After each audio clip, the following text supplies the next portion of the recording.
Hey folks, today we recap our recent plays of Jungle Speed, Wormholes, and Merchant's Cove Mastercraft. Then we'll hit you with some strategy tips for King of Tokyo before arriving at the main course, curating a collection. Stick around. You're listening to the Beans and Dice podcast, a podcast about how we game. That's right, we are the Beans and Dice podcast, a podcast about how we game. I'm Mitchell. I'm Rob. And I'm Wayne. And we are going to dive right into our What We've Been Playing segment here. Although this is dropping on Sunday, we're recording this on Tuesday night, and if we don't get this podcast recorded shortly, these guys might be, without power for a hurricane, and we know we can talk for a long time. So let's get started. Let's get right to it, Wayne. What you been playing lately? Well, it's hard to narrow things down. I went to a convention this past weekend, and I ended up 35 different games during the course of the convention. But I have to talk about a really simple party game that I haven't played in about 5 or 6 years because of the pandemic and just, missing it at various cons. But it's a game that I love, and it's like one of those simple games that creates the stories that you tell year after year after year. And it's a game called Jungle Speed. It's actually from 1997. Its publisher is Asmodee and 23 other producers. It's got different pieces. So it's a lot of different versions of it. But the game is very simple. The players start with a deck of cards, and on those cards there's patterns. There's either squiggly lines, or there's stars, or there's different types of S shapes, and they're different colors. And you have to basically, everyone gets a stack of cards, and you're going to flip the cards underhanded, so you don't see it first until it hits the table. If you can kind of picture that if you flip the card underhanded. Yep.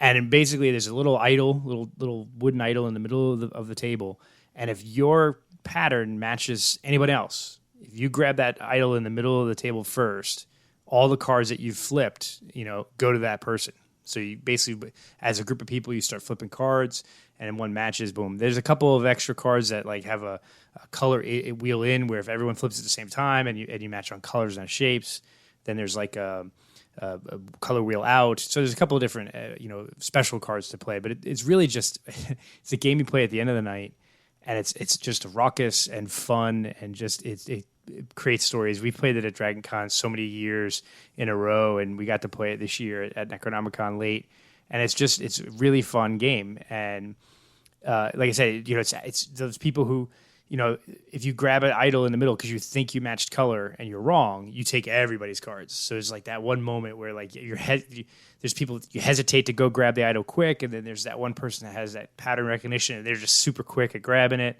And I remember years ago, one of my good friends, Steve, his daughter loves to play the game with us, and she was like this little 60-pound wet girl playing with like a bunch of big dudes. And I remember the big story is she reaches for the idol because she's so quick.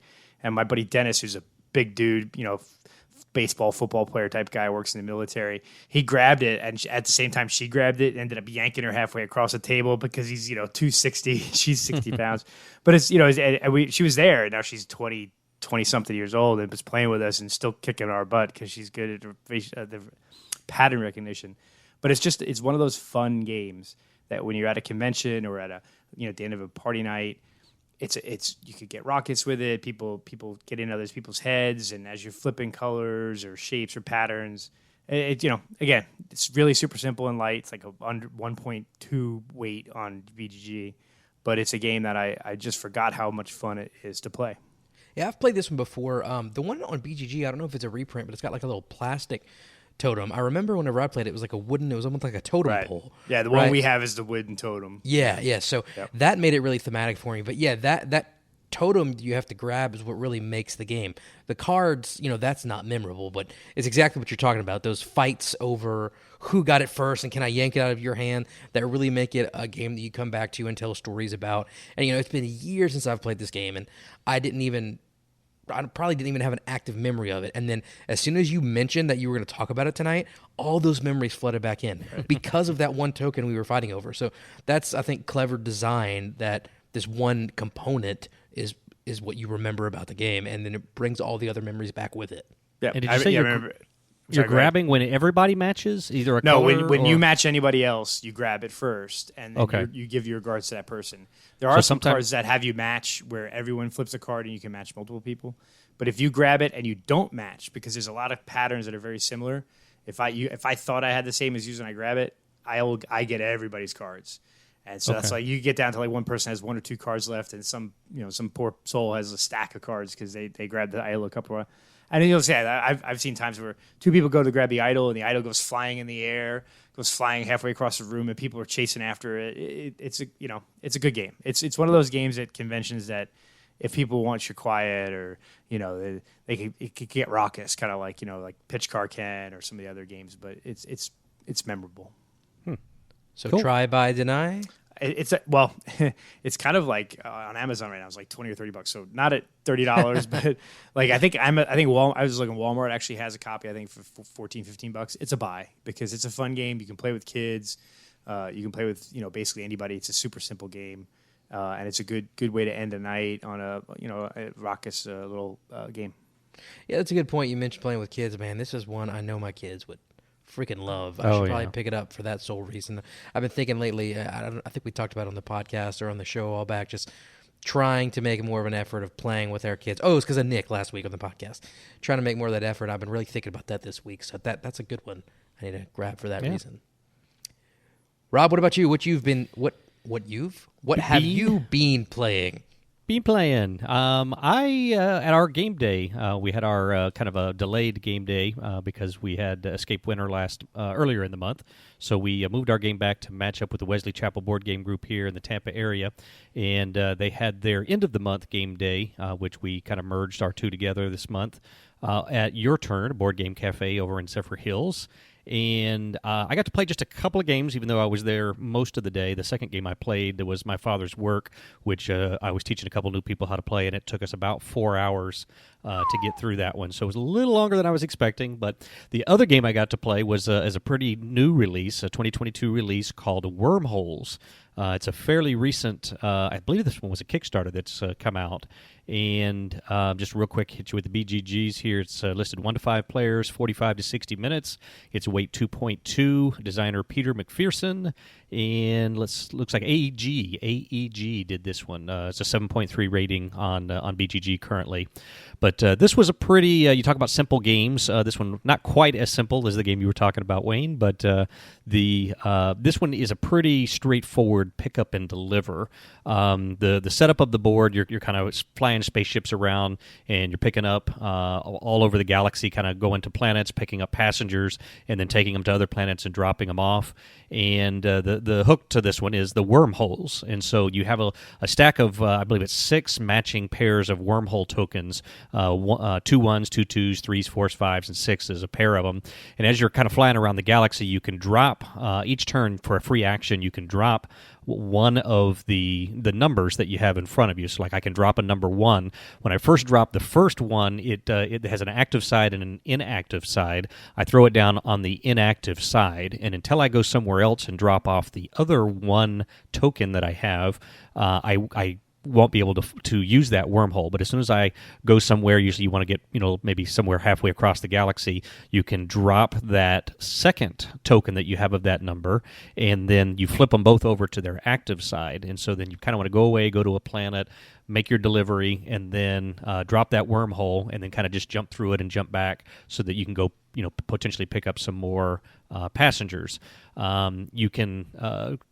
pretty simple. You can kind of throw away cards. You can't jettison passengers into space, but anytime you're adjacent to a planet, if you've got some passengers that you've drawn that you just don't want to deliver, or they're halfway across the galaxy on the other side that you're not planning to go to, you can drop them off theoretically at the planet. They kind of warp back to a central space station where people can always go and pick up passengers. When you do it that way, those cards go out face up so people can see what passengers are there and then kind of go grab those. Or you can randomly take passengers. Anytime you are at a planet, you can just draw passengers off the top of the deck. You have a hand size limit of 4, so you never can get more than 4 cards. I like Pick Up and Deliver. This one is a little on the basic side. The components were pretty decent. They had some nice little acrylic chips that for the wormholes. The spaceships are nice little, kind of neat little wooden meeples. Nothing that kind of blows you away, but like I say, pretty simple Pick Up and Deliver. My criticism on it is it might have been a little too simple. I'm looking at the weight here again, a 2.2. I maybe would rate it a little lower than that on the weight scale. We talked after we got done playing the game. We played a game, I think it was 5 players, so we played with the maximum count. It took us just probably a little over an hour, right at an hour, but all of us were new except for, well, I think there were 2 that had played and 3 of us were new, so there was some teaching involved. But we talked afterwards that it seemed to feel like it needed some more mechanics. It needed a few hooks or maybe a way to get a larger hand size.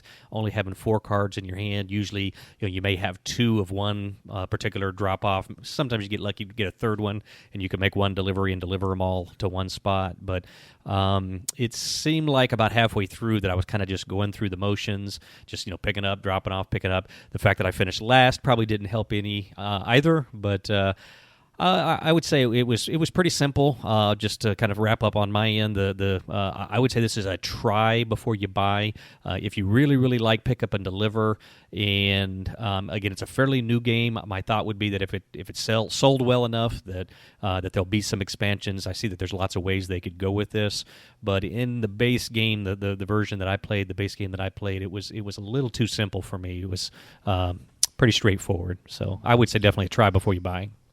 So BJ is going to make fun of us because, Rob, you and I always say that we don't like theme, and he says we always talk about theme anyway. But I'm just looking at these pictures on BGG, and it looks like every other space game I've ever played, component-wise. Yeah. Is there anything special about it when you look at it as a whole? There really isn't. That was kind of part of my little bit of a letdown in it. I was kind of excited to try it, and a bunch of people. I said bunch of people. I think all three of us that were new were like, "Oh yeah, that sounds pretty cool. Let's try it." And then, like I say, about halfway through, I kind of started feeling like, "Man, I wish there was a little something more to this." It's just picking up some people and dropping them off, and there was you're gonna have that luck factor, especially most of the time drawing off the top of the deck. If I get lucky and 3 of those 4 cards you draw to fill up your passengers tend to match, then hey, bonus, you're going to go make 1 delivery, and each passenger's worth 2 points. You get 6 points for just going to one planet.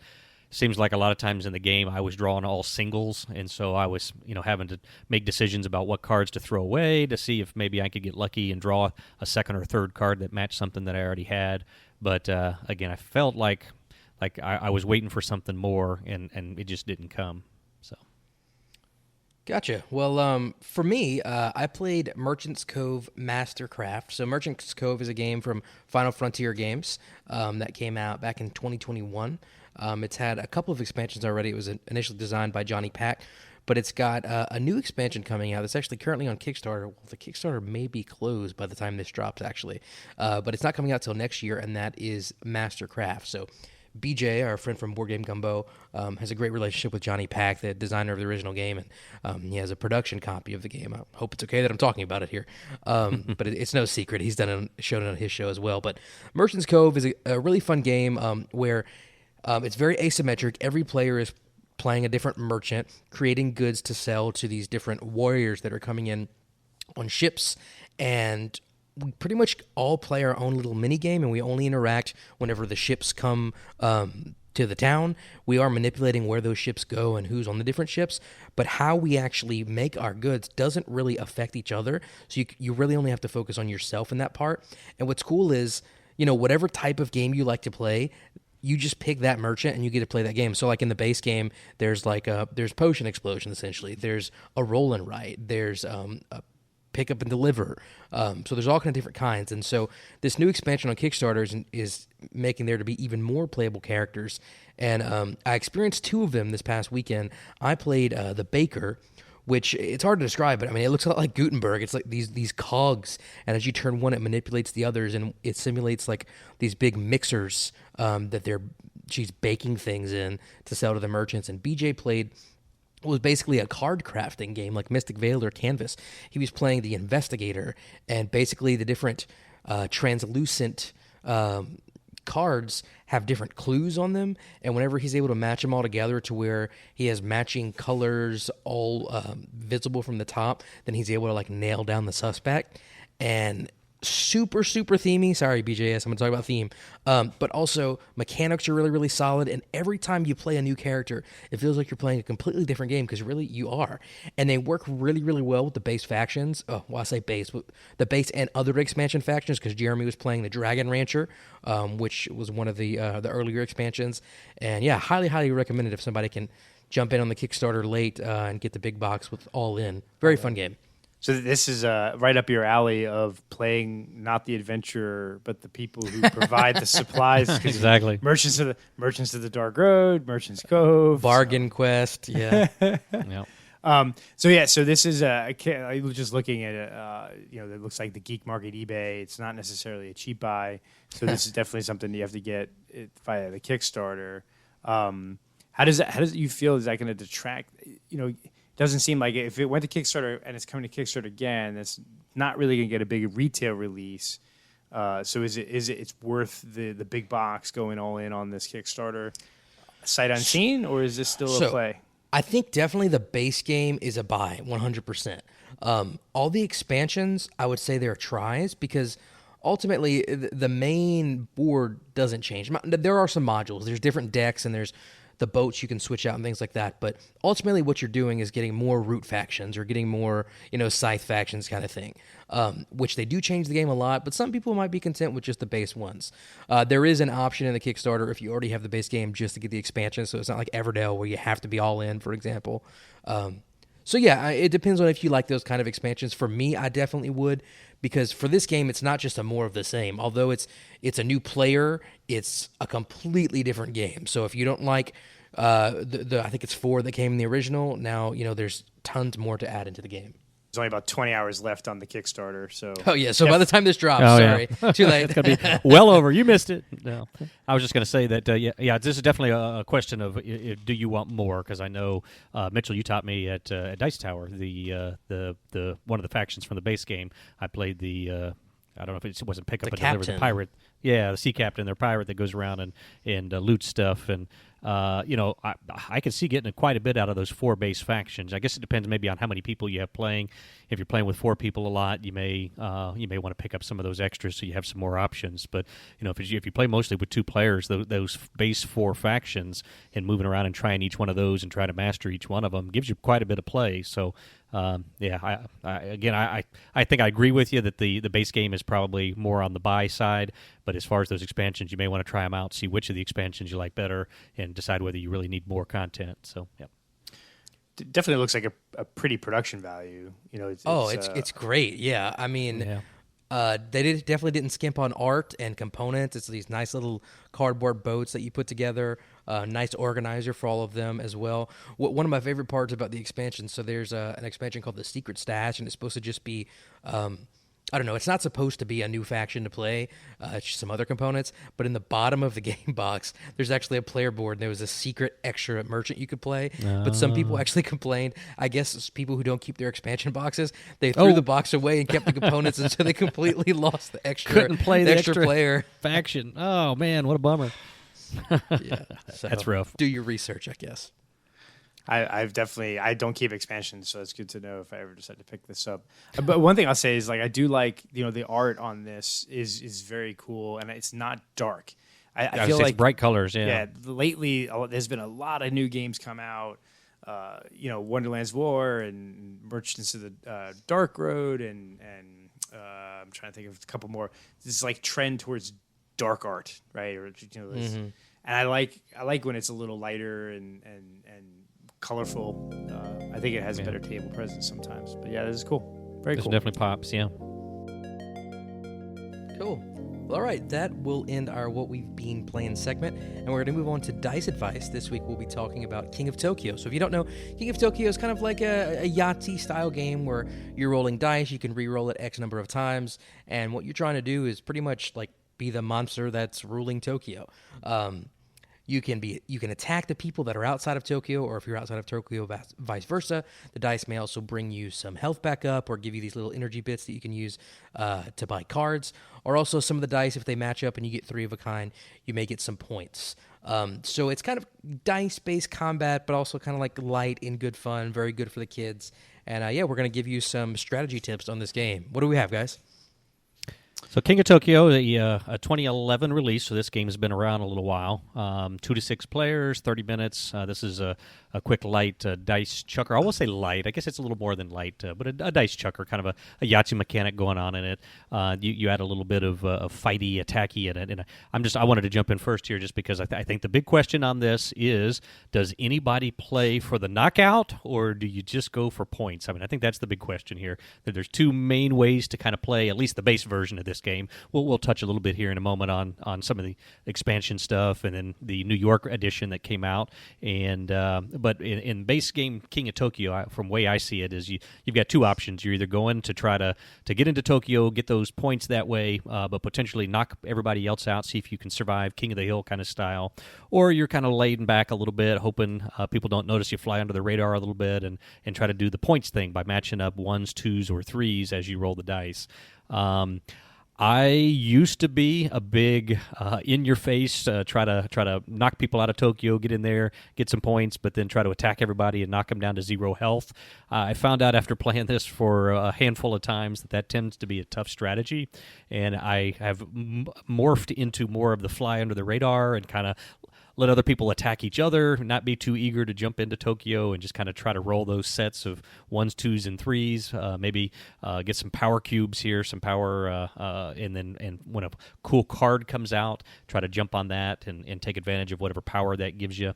But I'd say that my biggest tip on it, or my biggest play, is if you can stay out of the limelight a little bit, let other people pound on each other a bit, just keep your health balanced just enough so that you can survive, but get to that 20 points, which I think is what is required to win the game. That's been my big strategy. Yeah, I think to answer your question, Rob, it really depends on the dice rules. So for those of you listening, if you don't know, whenever you enter Tokyo, you get points, and the longer you stay in Tokyo, the more points you get. But the only way that you can enter Tokyo is if you attack someone in Tokyo and they leave. And so you could just wait outside of Tokyo the whole time, never fight anybody, try to get these points. And the good thing about that is whenever you're not in Tokyo, you can be healing your health if you do get attacked. When you're in Tokyo, you can't heal yourself. So for me, I kind of have priorities on my dice, whether I'm in Tokyo or not. First of all, obviously, if I have full health or if I'm in Tokyo, I don't prioritize hearts at all. Then I will always grab a claw. If there are cards that I want, I'll grab those energy, the symbols, which is basically currency. And then the numbers, it really depends. So, if I have a 3, a 2, and a 1, I know there's no way I'm going to be able to roll 3 of each of those. So I usually keep the highest, but then as my rolls go through and I'm reserving those claws that I see, or maybe those energies or the hearts if I'm outside of Tokyo, and I realize, well, there's no way with what I've already reserved that I'm going to be able to get those 3 3s, then I'll re-roll the 3, for example. So it really depends for me where those dice fall in that kind of priority list. If my dice are falling more and more towards attacking, I'll try to go that way. I will say, I feel like most games I've played end with someone just being the last one with health remaining. It's not easy to get to 20 points unless you're able to camp in Tokyo and somehow not get a lot of hits on you, because just manipulating the dice to get those points, having to get 3 of a kind is tough. So I feel like usually I tend toward duking it out more so than getting the points. Really? Okay, we'll have to defer to what Wayne sees here, but I definitely would disagree. I'd say about 80 to 90% of the games I've played, points has been the winner. But go ahead, Wayne. Yeah, I think I have 2 basic play styles. If I want to be an agent of chaos, I'm looking for damage, and I'm just I will re-roll numbers to get fists and try to. If someone goes into Tokyo, I'm going to try to get them 6. Well, it's more fun, right? I mean, it's more fun that way. It's it's more fun. Yeah, but if I want to win. I try to stay out of Tokyo as long as possible, and I try to I re-roll fists right away. I don't even want to, especially in the early game. I don't want to roll any fists. If that first die roll, I have 3, 4 fists. I might re-roll them all, because the first time you roll a fist, you go into Tokyo if no one's there. Right. I try to avoid that. I never want to be the first one to Tokyo, because then there's a whole round of people beating on you. I generally am looking for the numbers. I re-roll hearts, fists, and energy every time. Unless I need health, then I will prioritize health. Wow. So if I've been hit a bunch, I'm rolling for numbers strictly. I'm trying to get the 1, 2, sets. And so with first, second roll, I'm re-rolling all hearts, fists, and energy. That third roll, if I end up with a couple hearts, fists, energy, then I get what I get. Maybe that's a wasted turn, but most times you'll be able to get at least a set of 3 or something. If I'm hurt, if I've been hit a bunch from someone in Tokyo, or even if I had to go into Tokyo for a while, then I'm going to prioritize hearts. I'm going to re-roll everything but hearts. I generally don't really bother with energy that much. I don't go hunting for it, in other words. So if on my third roll I roll a few and I get a few, that's great. And then I'll look for specific cards. I'll look for cards that either give me health, so that I don't even have to prioritize rolling for health. I will look for a card that might let you heal in Tokyo if I have to go in there. There's one card that if you get one of everything, you score like 10 victory points or so. That's Good a luck, crazy but yeah, card, that's but a it's crazy hard to card. get that roll. Yeah, Yep. It is hard to get that roll, but I'll shoot that moon. So I'm looking for cards that either help me re-roll to get additional numbers, or save me in one of those areas. So generally, that's if I'm aiming to win, I'm looking for points, and then branching off little bits for energy to buy a card here or there, or hearts if need be. I try to stay out of Tokyo as much as possible, and I know that this is kind of like my viticulture moment, because it's like people say, "Well, that's not the spirit of the game. You're supposed to go fight in Tokyo," right? And so I will sometimes just go crazy, especially at the end of the game. Early game, I definitely stay away from Tokyo and stay away from the damage. Mid game, late game, if I've seen some people that have taken some damage, maybe I'll jump into Tokyo. If I got a card that does extra damage or lets me heal in Tokyo, maybe I can jump in there and knock off a couple people quick. So that's kind of my general strategy for the base game. Yeah, I think it really depends on how many players there are as well, because, if there are more players, it's more dangerous to be in Tokyo, because, again, every time that someone outside of Tokyo attacks Tokyo, you can get hurt. So if there are more people outside of Tokyo, you have more chances to get hurt, and also you have more turns between your first turn and your next turn to potentially be able to heal up in the meantime. So I think that can affect it. But it seems like overall, both you guys prefer more points. I guess I'm just the one who likes to go with the spirit of the game. I'll be that and guy.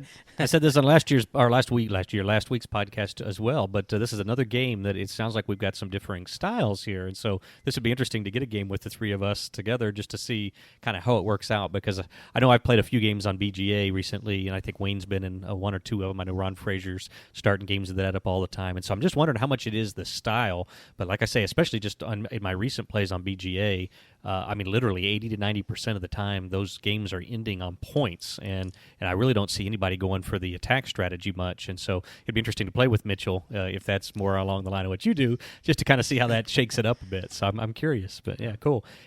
And let me ask about energy. I know Wayne hit on energy that that's an afterthought. How about you, Mitchell? Do you ever, at what point, if you roll, the dice and you get 4 energy, is that something you think twice about? Ooh, maybe I just suck up all that energy, or do you kind of wait until the end? It depends on what cards are out. If there's a card I really, really want and I don't have the energy for, then yeah, I'll take them. But if there's something I'm not really going to bite on, or it's not going to be super helpful to me, I'd rather re-roll those and try to get claws. Okay, I think I agree. Usually the energy is kind of a last thing for me. If it comes up on that last roll, I'll take it. If there's a card that's sitting there that's just staring me in the face and I roll enough to grab it, I think I definitely would do that. But otherwise, yeah, I think the energy is kind of the weak part of that game for me. So, yeah, I think it depends on like you said, it depends on the cards that are out there and the way I play. Those first 2 rolls, I'm looking for numbers, so I'll always end up with a few energy here and there. And if I build up 3, 4, 5, 6 energy, maybe I spend 2 to refresh the cards, and maybe a card I really want that's 4 comes out. So usually that's turn 4, 5-ish. I'll have 5 or 6 energy built up, and then I might try that to see if I find a card. Go hunting for some cards. But yeah, it's usually an afterthought. Let me say that this is a game I have not done well at historically. I've played this game probably 50 times, and I've won a handful of times, so I'm not sure how much of that strategy, there are dice in it, so, God forbid, that's it's not up my alley. But. Good point. My 7 or 8 year olds regularly beat me at this game, so maybe don't listen to my advice at all. Exactly. That's what I'm saying here, yeah. I think that's what's so fun about it is because of the chaotic nature of dice and all the different elements. There's definitely strategy to it, but it's not like I'm going to steamroll you because I've played this a bunch of times, So it's easy to play with the kids and still be competitive without steamrolling them. And that's where I think spinning into the expansions, they have the power up cards, right? Where each monster comes with a deck of special powers, and what's funny is I don't purposely exclude them, but oftentimes if I'm playing that game with my family or friends or at just a group of us at night, we don't generally pull out the power cards all that often. Some of them can be a little OP, some of them can be a little swingy, some of them are like meh, like I don't really want to use it. And again, the way I play, I'm not really looking for the powers, I'm looking for the points. But so I think the power ups are cool, and there's sometimes they can help spice up the game if you're playing a bunch of times in a row. But oftentimes I'm not pulling out the power up cards. I'm just playing regular old base King of Tokyo. Yeah, I think it adds a layer. Yeah, I've never played either of the expansions, but sorry, go ahead, Rob. I was just saying, I think it adds a layer of complexity that I'm not normally looking for in this game. I mean, it makes it a little more of a gamer's game, but I'll say most of the time I'm playing this, it's one of two things. Either I'm playing with people who aren't hardcore gamers, and so I'm just looking to either teach them a new game to kind of get them into the hobby, kind of more like a gateway thing, or the other thing is if I am playing with gamers, it tends to be kind of one of those breakup games. I don't know what you want to call it. It's a break in between other filler games. There we go. Between other hardcore games that we might be playing, and so we're just trying to chuck some dice, have a few laughs, and adding that extra level of thinking, that a little bit of extra complexity to it isn't usually what we're looking for. Although, it does make it a step more thinky, a step more. You got another decision to make. So it could be for some people, but yeah, I'm just as happy playing without the power ups as anything else. So. Now, I will say I have one friend, and I'm not going to name them by name, but if they happen to be listening, you know who you are, that the dice just hate them specifically in this game, I guess taking a page out of Rob's book, and this person almost always gets out first, almost immediately. And they always just have to sit through, however many of us are playing, till we all get eliminated or somebody wins, and so that puts a bad taste in their mouth for the game. So I know some people take issue with games that people all end at different times, a la Tapestry or something like that. But that is just something to consider if whenever you're considering breaking this game out or not. Yeah, and I think that's where, like, if you play with just base game, you could, if you're rolling quick, you could bang it out in 5, 10 minutes, 15 minutes max. Yeah. I think the power ups can sometimes add a little to it, because you have to make a decision on which card to use. You hunt for those cards. And again, I like them. I'm not saying they're bad expansions; they're good expansions. But I think it adds something to, like Rob said, add something to the game that's not necessarily the best. And I think that's I also own King of New York, and being originally from New York, I liked King of Tokyo. We got the King of New York expansion. It brings up a whole different gameplay because there's, the monster. You can fight other monsters. You can fight the humans. So there's like tank cards and infantry and missiles, whatever. And then you have to work your way up the island of Manhattan. And so it ended up missing. It didn't get played as much as King of Tokyo because, again, it adds a level of complexity to a game that probably didn't need it. You play King of Tokyo, at least those of us that are gamers, right? We play King of Tokyo as a filler. We play King of Tokyo with family and friends that aren't gamers. We play King of Tokyo with our kids. So adding complexity of, do you attack other monsters? Do you attack the tanks? Do you move up Manhattan? Do you do this? Do you do that? It's not a bad game. I'm not going to say it's like a deny, but it just is a level of complexity that there's other games I'd play in lieu of that because it's no longer a filler because it's got these extra bits to it. Right. I mean, every time somebody says King of New York, I just instantly think of Newsies the Musical. Look at me, I'm the King of New York. But anyway, off topic. I just had to get in my musical reference for the night. Yeah. Someone needs to play like a drinking game or something. Listen to the podcast anytime I mention a play. Hey, take a my shot. My son's favorite play. Oh, yeah, that's a good one. All right, well, I think that brings us to the end of Dice Advice, and we're going to move on now to our main course, which is curating a collection. So basically, we're going to talk about what makes us buy a game, what makes us keep a game, what makes us get rid of a game. I think this will bring us into some really interesting discussions. And specifically tonight, we're going to be talking about a personal collection. We do plan on eventually coming back and doing this for a library for a convention, which is kind of what sparked this conversation. But we'll get more into that on next time. So I guess let's start off with what makes you go out and buy a game. I'll start off if you don't mind, since I have the floor. My tastes have definitely changed. I feel like back in the day, I would buy things because, ooh, shiny, like, oh, Everdell has this cool tree, so I'm going to grab that. And, After the Empire has these castles, so I'm going to grab that. And even though I'm a mechanics over a components guy, it was kind of like judging a book by its cover a lot of the time. And I've been burned by that way too many times. Nowadays, I'm only going to buy a game if I've played it before, if it's an older game, or if it's a new game, if it's a situation where, like, it's limited. Like, if it's a game I really, really want and it's Kickstarter and it's not going to go to retail, But if it's a new hotness and it's going to be widely available, I'm just going to wait because somebody's going to have it eventually, right?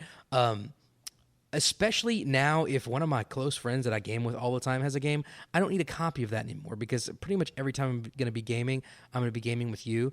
And why is this? Well, first of all, I'm literally running out of shelf space, and my wife won't give me more of it. On the other side, we have these built-in bookcases that used to be covered in books, and I've literally taken the left half of them for games, and I'm trying to convince her to give me the right half, but she won't. And also just like money, like games have gotten so expensive with shipping and all the different things in the last couple of years that I've just had to slow down. Pretty much since Dice Tower East, almost completely I've put myself on a game buying moratorium just because, like, I don't know, inflation, stuff's getting expensive. I need to, quit spending so much money on that kind of stuff. So that's kind of been my journey with buying games, from buying everything that glitters to now, like, being super, super selective and relying more on my buddies' collections because I'm going to be gaming with them anyway. What about you guys? What makes you buy a game?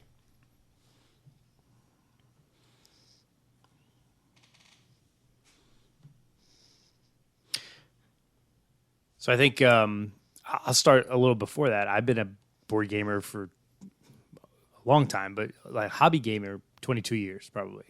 I started playing some board games in 2000, 2001-ish. So I have a lot of old games, and you all make fun of me because I have the old games, right? But so for me, initially, way back then, it was whatever was available, we buy. And it was, I would go out and play a game, and I liked it, so I went and bought it. Right. And then it got to that point. Then, fast forward, I don't know, till maybe 5, 6, 7 years ago, I found Kickstarter and I started backing games on Kickstarter. And that's where I got the new games. And so once I'm like you, my shelf space is pretty much full. 400 board games. I don't even know what my total count is, but it's up there. Now I'm with you. I'm to the point now where I have a lot of my old favorite games that I've been playing for a decade or more. I have my new Kickstarter games that I have. Some of them I love, some of them I don't. And now I'm to the point where I'm looking for games to replace games. So I'll go out and play a game.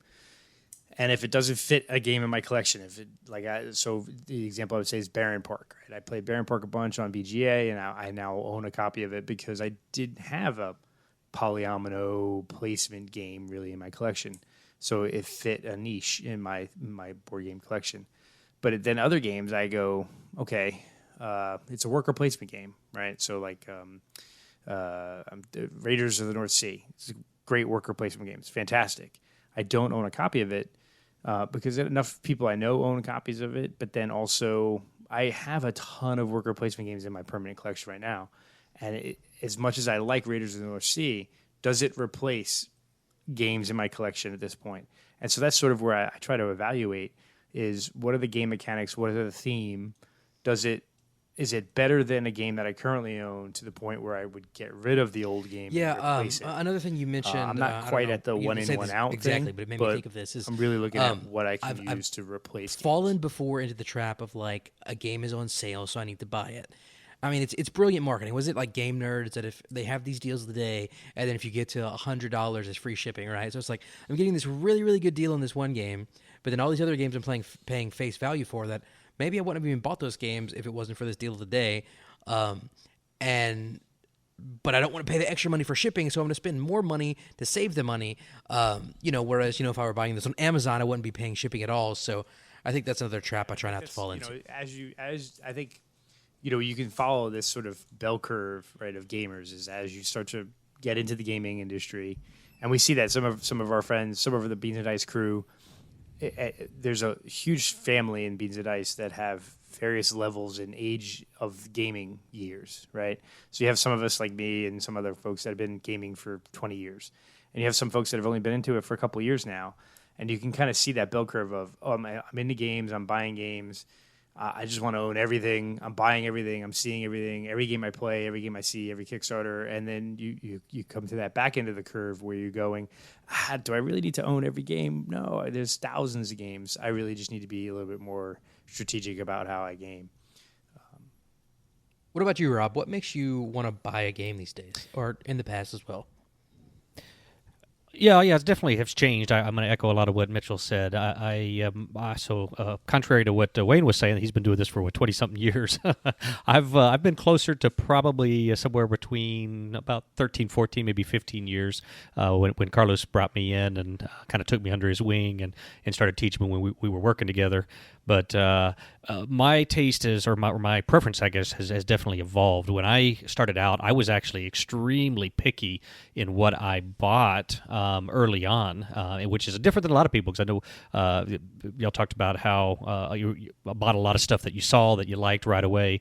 But I would not buy a game until I watched reviews on it. I went online, read information about it, and then I was very picky about setting up my collection. I'd say the first probably 30 or 40 games I bought, I specifically was trying to find games of either different mechanisms so that I could have a well-rounded collection, or I was trying to buy games that just were well-regarded, some of the more classic games that had been around for a little while that I could see had lots of people who liked them, had good ratings online, just really super popular games.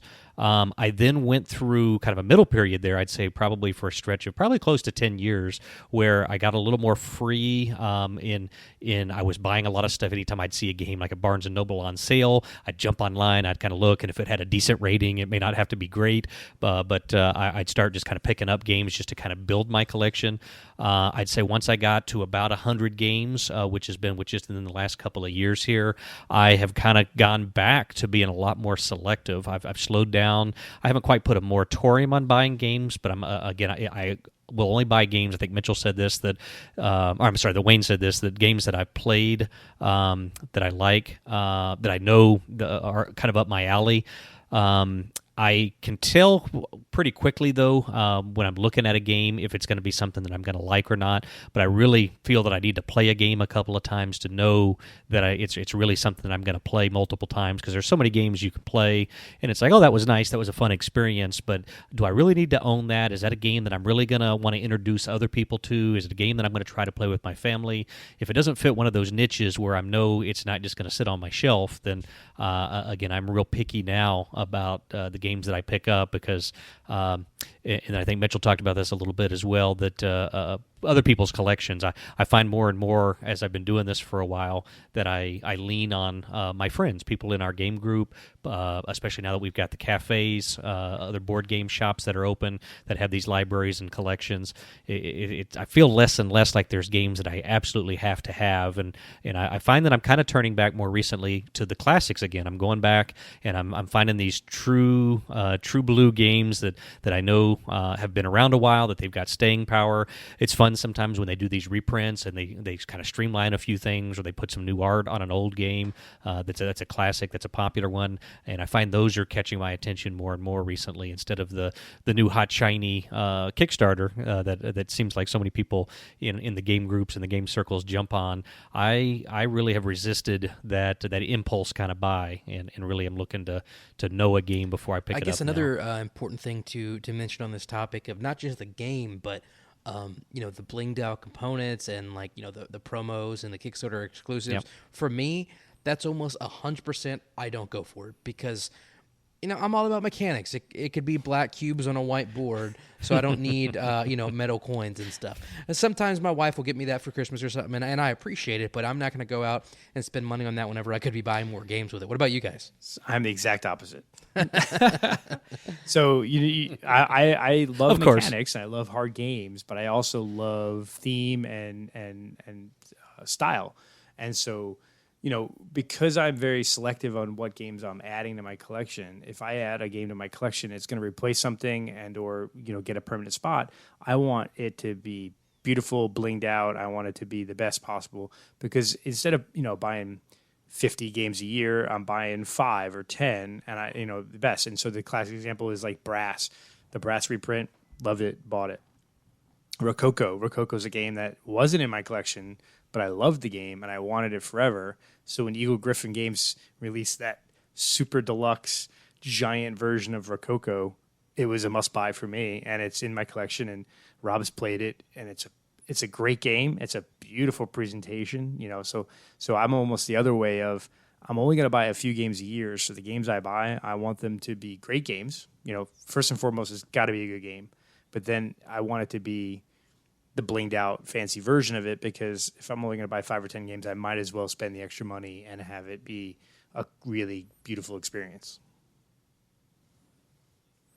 Yeah, that's an interesting line there.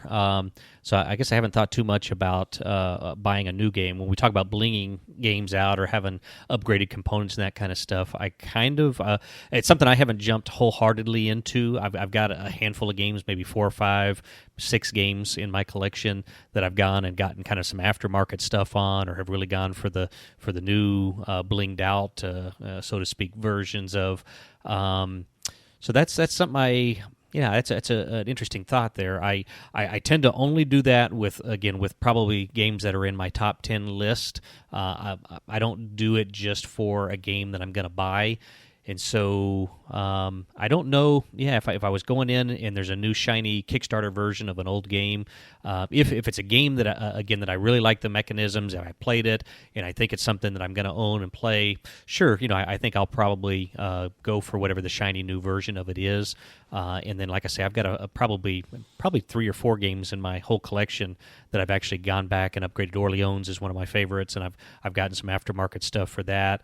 But I haven't even games like Wingspan, which I'd put up there definitely in my top 25 of all time. There's all kinds of aftermarket stuff you can find on Etsy and everywhere for that game. And every now and then I'll go through and I'll look and like, ooh, that's pretty cool. That looks neat. But I've always been, if I've got the money, and this goes for so many things for me, for sleeving cards and all these kinds of things, if I'm going to spend that little bit of extra money, I'd rather go put it on a new game just to add something else to the collection than to beef up something I've already got. You mentioned Wingspan, and gosh, Jamie, please don't blacklist this, but I do not understand. They're like, you could spend extra money and get blue eggs. Now you can get speckled eggs.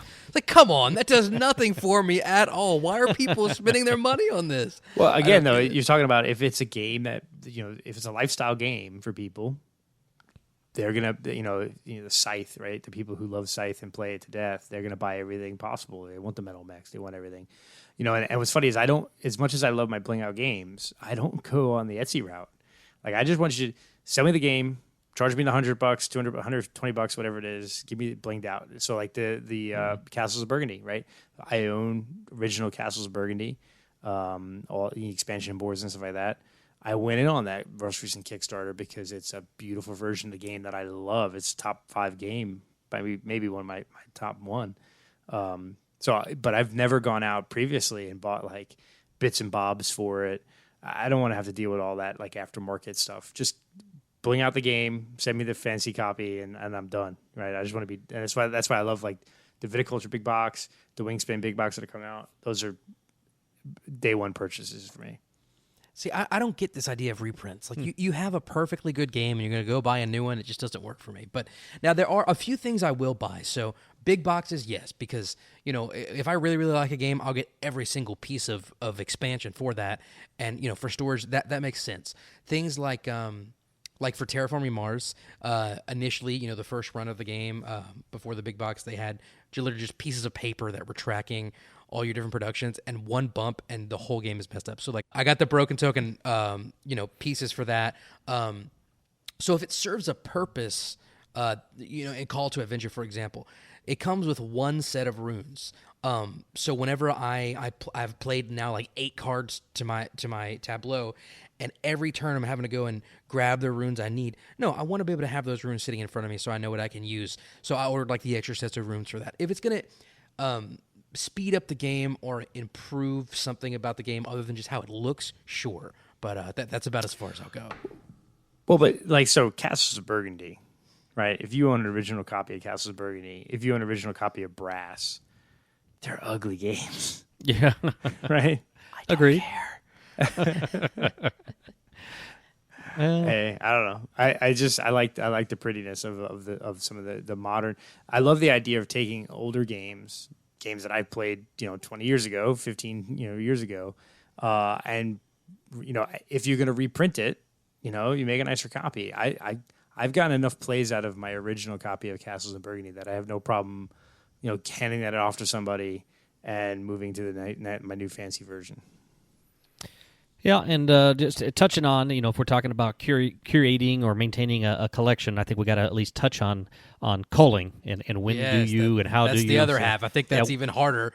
Yeah, so we could do a whole show probably on culling collections and how to do it and when to do it and that kind of thing. But what's I guess, Mitchell, what's your take on how many games is enough? And number two, I guess, if you have you culled your collection before, and if so, how do you do it? Yeah, so a little bit of a story time. Back in the day, not too far back in the day because it was after Kickstarter, but whenever I was a younger man, whenever Kickstarter became big for board games, that was the cool thing to do, right? So I was just scrolling through Kickstarter one day, and I saw this game called The Mask of the Red Death, and I love Edgar Allan Poe, and so it was based on that. I was like, this looks really cool. Didn't look up anything about the publisher, the designer, or anything. I just took back, right? I got the game. First play was awesome. Second play was literally the exact same, and I realized this is a really cool theme, really poor execution, because every game's the same pretty much. And I learned my lesson. That's I won't just kickstart whatever. But I decided I'm never going to play this game again. We were having a garage sale for whatever reason, and I sold it. And I've regretted it ever since then, and that's whenever I realized I'm a board game hoarder. There are games, so many games in my collection, that I will admit to my friends, I'll never play that game again. But something in me doesn't feel right to get rid of them. So what is a good number for me? Infinity, because I know I'm never going to stop buying games, but I know I will never, ever get rid of a game again. Now, one exception, I've told this story about how at Dice Tower East, at the Tom Vassal flea market, at the end of the day, there were a bunch of games, and Tom said, grab a box, fill it up, pay whatever you want. $0 is an adequate amount.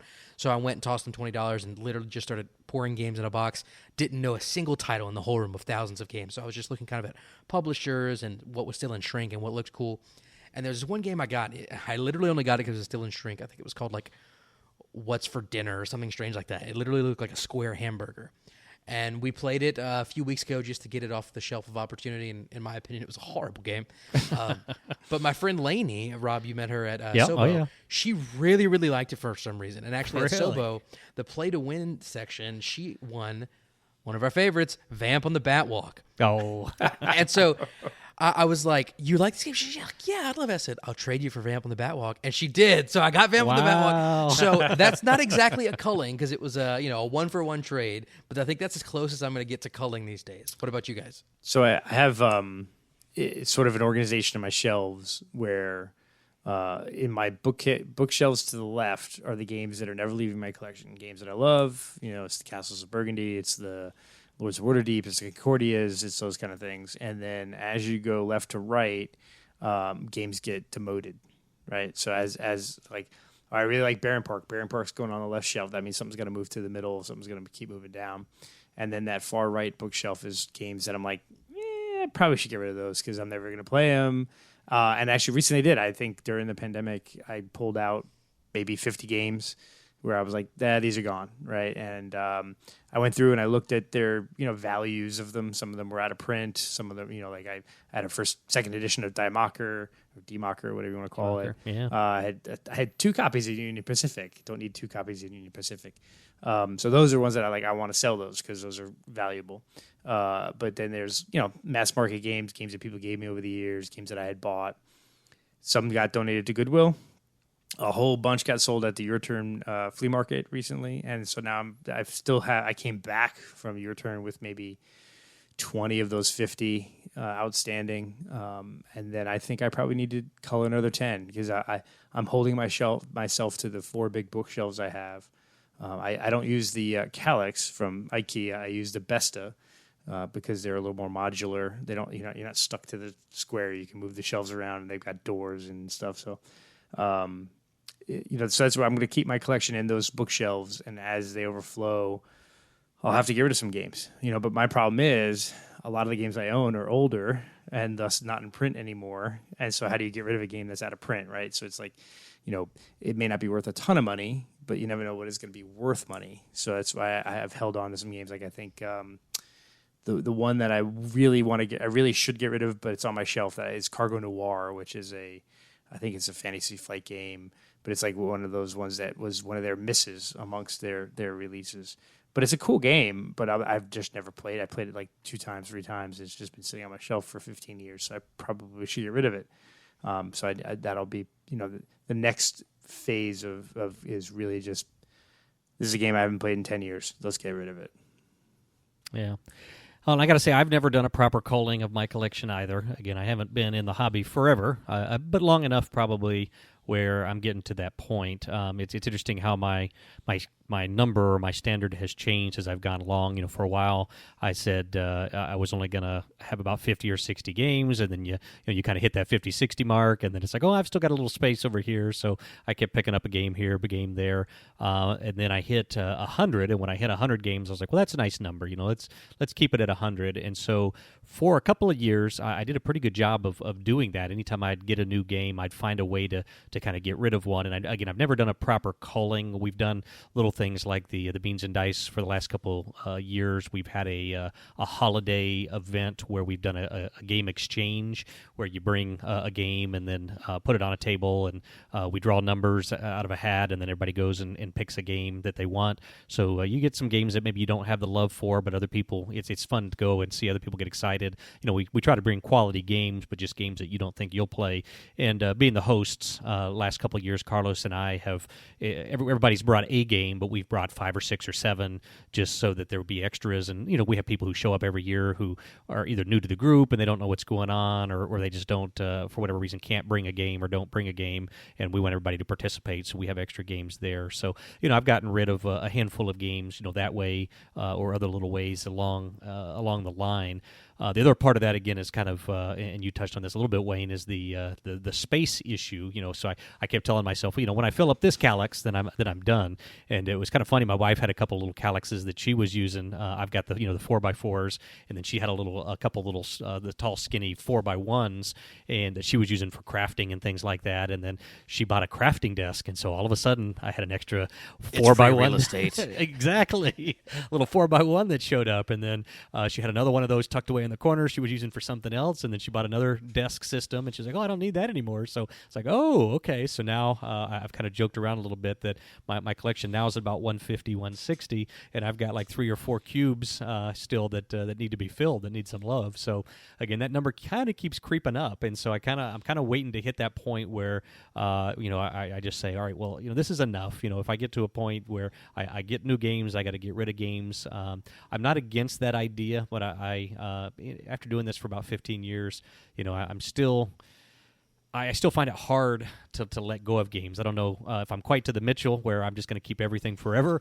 but listen, the first part is acceptance. I accept that I have a problem. I got to admit I have a problem. Yeah, I'm looking over at my shelf right now, and like literally all the shelves are filled to the brim. They're not organized in any way. Some are horizontal, some are vertical. And literally, it's next to our fireplace, so there's walls that come out. And there are literally just along the wall, there are boxes stacked on top of each other, 3 or 4 high vertically, because there's no other space so I can see them. I have friends that come over and they say, look, these games that are horizontal, the ones at the bottom, how long has it been since you played them? If they're at the bottom of the stack, I'm like, it doesn't matter. You can't have it. They're like, come on, sell it to me. They're like, you've told me you will never play this game again. One thing I will say, having these games that a lot of them I haven't played in a long time, it has helped me to slow down on buying, because I'm like, if I buy this game, that effectively just means one of these other games I already have and I've already paid for, I'm not going to be playing. Yep. Which I think part of that, and then I'm going back to the buying side, has opened me up more to buying secondhand games. At first, I guess I was a little bit, hoity-toity, and I only wanted new in-shrink games. But in recent times, I've realized, if I am going to be doing this forever and never getting rid of any, sometimes it's okay to get some secondhand. But I know that I have a problem. All right, I accept that. Gotta admit it. Yeah. Well, and I think the benefit of me is I have room for more shelves. I could buy 1 to 2 more Besta shelves, and the Besta shelves are like 6 foot. and they're like, decent board game size lengthwise. So, but the benefit is IKEA discontinued the color that I had bought my best of shelves in. Oh no! See, So I wouldn't care. I know someone like you would care. No, it's me. I would care. My wife would care. So it's like, well, I guess I'm limited to these 4 big shelves, and that's it. So, once I found out that they discontinued the color, that's when I broke myself of keeping the expansion boxes, because I had all the games, I had all the expansions, I had everything ever. So 4 or 5 years ago now, I took all my games out, took all the expansions out, broke down all the expansion boxes, put them all in the base game, threw out a ton of cardboard, recycled, did the smart thing. And so now I'm at the point where I have no problem. I get an expansion, I take the expansion stuff, put it in the base box, and I pop the expansion box down. I save the cover of the expansion. And you guys, hey, it's audio, but they can see behind me over here. I make art with the expansions. I frame it and cool. Stuff like that. And that's cool. But yeah, I have no problem getting rid of expansion boxes. And that's I think the first step, right?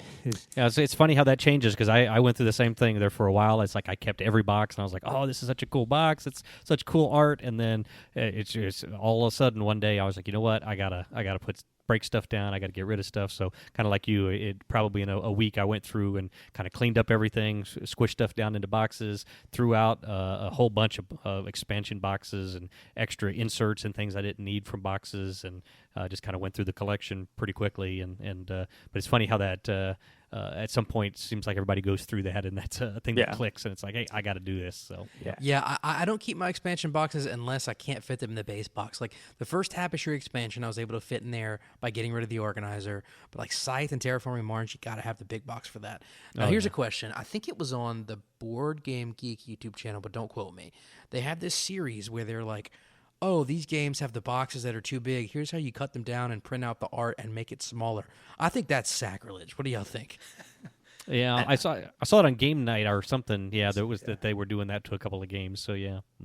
Yeah, I mean, he took Floriferous from like this box to like this little tiny thing.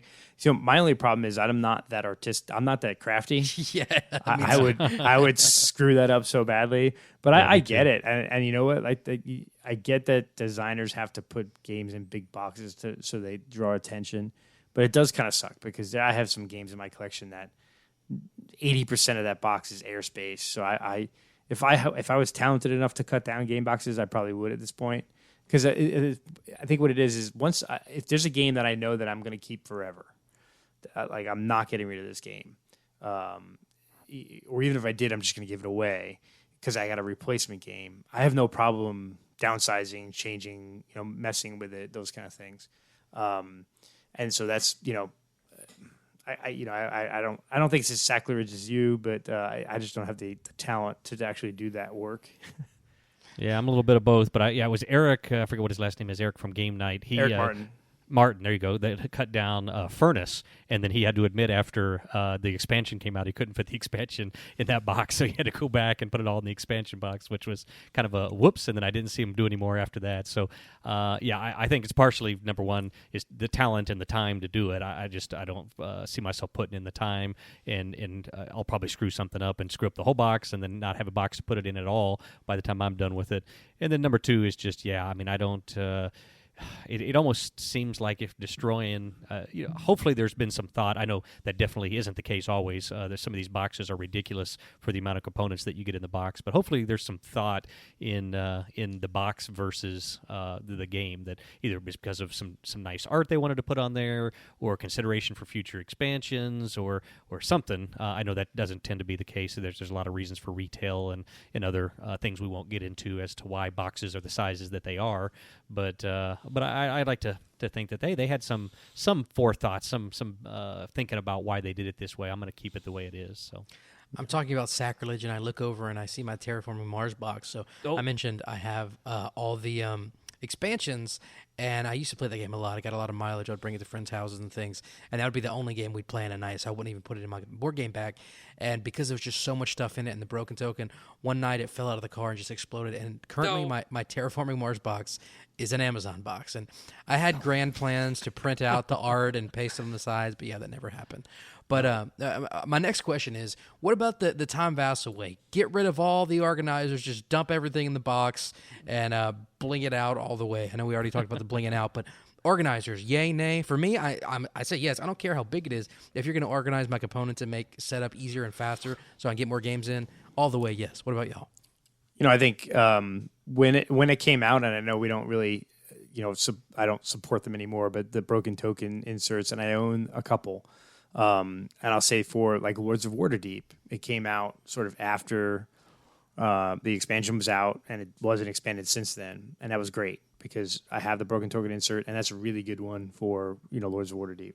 I don't know how much it saves tremendous time in setup and gameplay, but it helps.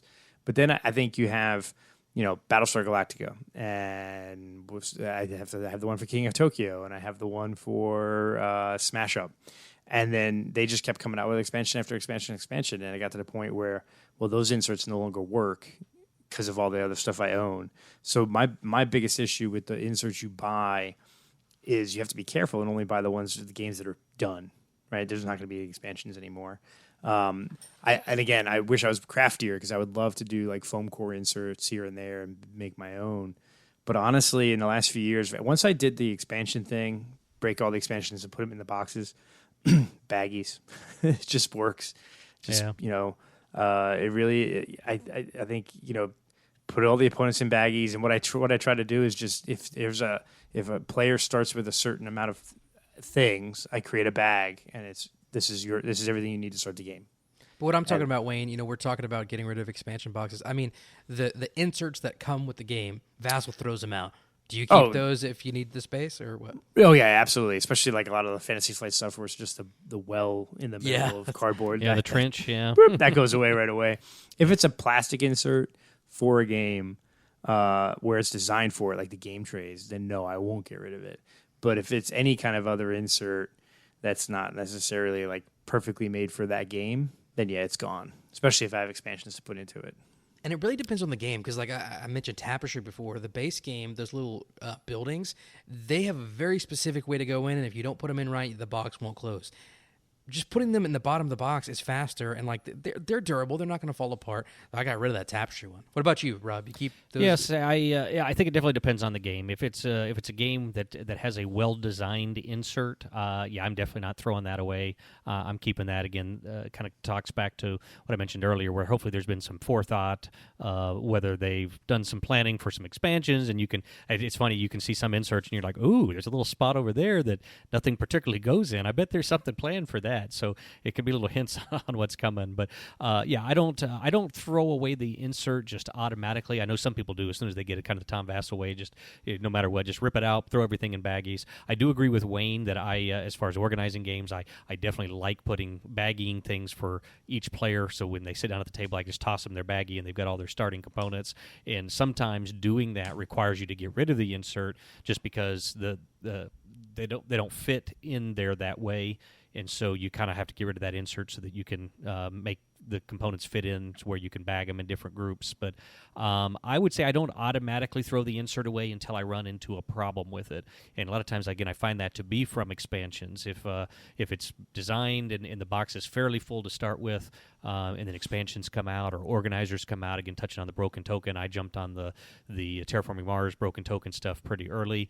Mine, I've got a lot of the expansion stuff all in the base box, and so mine's got a good amount of box lift in it. I can't squish that box completely closed, which doesn't bother me as long as it fits on my shelf and I can find a spot for it to go in there. Then I'm okay with that. It doesn't have to look perfect. But I'll usually keep the insert that comes in the box, like I say, until I have a reason not to, but I don't have any heartburn, unless it was a game tray or something like that. I don't have any heartburn ripping that sucker out of there and recycling it and just having a big open space. So. Yeah, I think a good organizer is going to protect your components and make it easier. I think of, for example, viticulture world. I know Jamie was trying to save on packaging. It's like the cards were like tiered to like lay on top of each other, but they don't stay well. Yeah. Another issue I have with Stonemeyer sometimes is like for Scythe, for example. I don't know what they're called. You know, the little plastic things with the lid and they can serve as resource trays. Like Scythe came with 2 of those. Like they work so well, but why are there 2? There's 5 factions, you know. So it bothers me whenever a game's going to come with some of what you need, but not all of it. Well, and he had some similar issue with Wingspan, is people wanted more of those trays, but his idea was, they're meant to just hold all, put everything in one, and then when you open it up, you can use the top and the bottom for your resources. It's not meant to have one per resource. You just got to get kind of like, it's really meant for storage, not necessarily for gameplay, but those are pretty cool. It's funny is I just popped up on BGA. I was, checking on my games. How meta though is our game, is our world, that now there's like at least 2 games about putting board games on shelves, right? So there's a new game called My Shelfie, which is not necessarily board games. They have, it's other things, but it's all about fitting things on a shelf correctly. And I know there was another board game not too long ago about, building your game collection and putting it on shelves. How meta are we? And they have this, but anyway, I thought that was funny that there's at least 2 games about fitting stuff on shelves. Well, I guess that kind of brings us to the end of our topic here. That was our main course of curating a collection, a personal collection, and look out in weeks in the future to talk about the same idea for a library, which I imagine will take a completely different approach for a con library, that is. Not that any of us have, I guess, a ton of experience with that, but we can speculate at least. But I'll go ahead and leave us there. Don't forget on Thursday nights, 9 p.m. Eastern, board game call-in show. Call in, take over the topic, tell us what you've been playing. That's on YouTube, Twitch, and Facebook. We are the Beans and Dice Podcast, a podcast about our game. I'm Mitchell. I'm Rob. And I'm Wayne. Thanks for listening. See you around. Thanks, everybody. Thanks for watching the Beans and Dice Podcast. Don't forget to like and subscribe.